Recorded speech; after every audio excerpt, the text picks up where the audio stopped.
All right, welcome guys. I got a video for you today, so buckle up.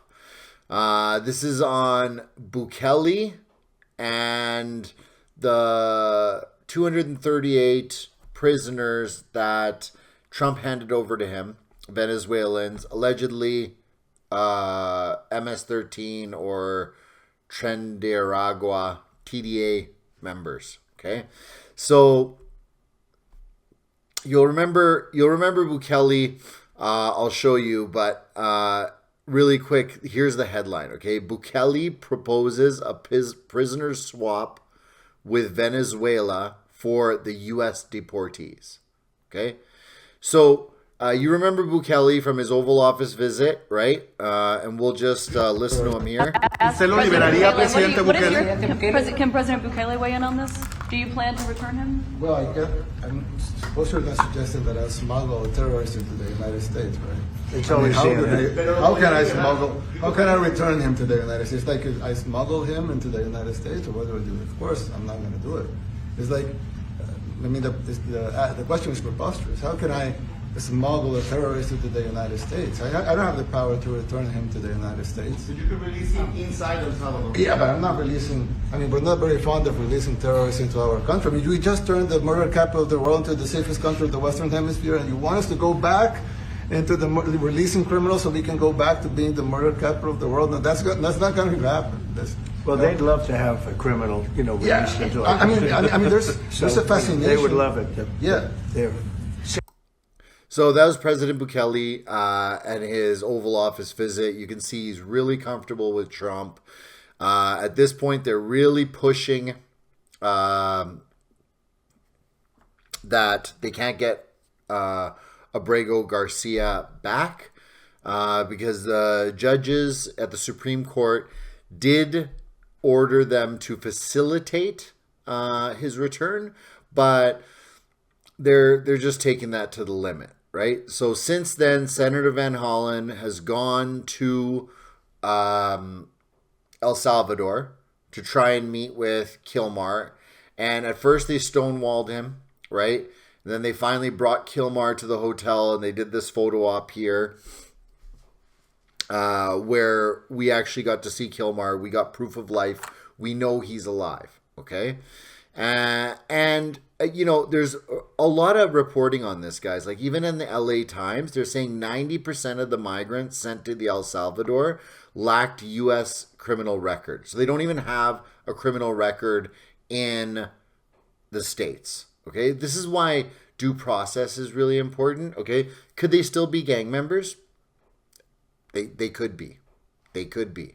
Okay, but without due process, how does anyone prove that they're not a gang member? Like, how does anyone prove that they're not a gang member? And I get the feeling they're probably not gang members, okay? But let's get into this story, okay? Bukele proposes prisoner swap with Venezuela for U.S. deportees, okay? Salvadorian President Bukele proposed prisoner exchange with Venezuela on Sunday, offering to release the Venezuelans deported to his country from the United States in exchange for political prisoners from Venezuela.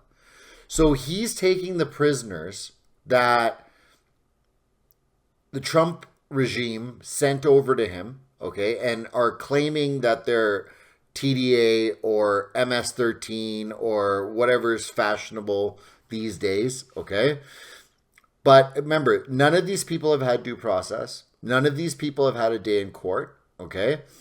And now he's trading them like baseball cards. He's trading them like baseball cards. He's like, hey, how about we trade, for some of the political prisoners that you have captured, right? Bukele has accepted from the U.S. at least 238 Venezuelans deported under allegation of being affiliated with Tren de Aragua or MS-13. With Salvador accepting at least 6 million. We know this number now is 15 million from Senator Van Hollen for imprisoning the deportees. So not only has he taken the money, he's taken the 15 million to imprison these people and hold them. But now he's offering, I got my money now, I may as well just trade them, right? And they're saying a New York Times investigation found that most of the deported Venezuelans did not have a criminal record beyond the immigration offense. Okay, so they don't like. That's the same thing that the LA Times was telling us here, right? The treatment received by the Venezuelans in the United States and El Salvador constitutes a serious violation of international human rights laws and constitutes a crime against humanity. Okay. Like it's bad enough that we've got a crime against humanity already. Okay. But now he's talking about using them as like baseball cards, you know. I got a rookie card here. How about you give me, you know, whatever. And there was a part in here where they were saying like, you know, he's asking for a whole bunch. Oh, right here. Yeah. He's asking for an American, a German, a Dominican, somebody from Argentina, Bolivia, Israel, Chilean, Colombian, Ecuadorian, Spanish, French. I don't know how many people are in these Venezuelan prisons. An Iranian, Lebanese, a Mexican. Like, geez, there's one of every kind in there. And I'm not saying that the Venezuelan government is legit by any means, okay? They've got their own problems. But should you be trading prisoners, especially when there's judges in the states trying to get these prisoners back? There's senators in the states trying to get these prisoners back. So, guys, I'm curious, what are your thoughts on this? Like, you know, do these people deserve this? Like, they deserve to be treated like baseball cards? You know, they made their bed, that's what it is. Or what are your thoughts on this? Okay.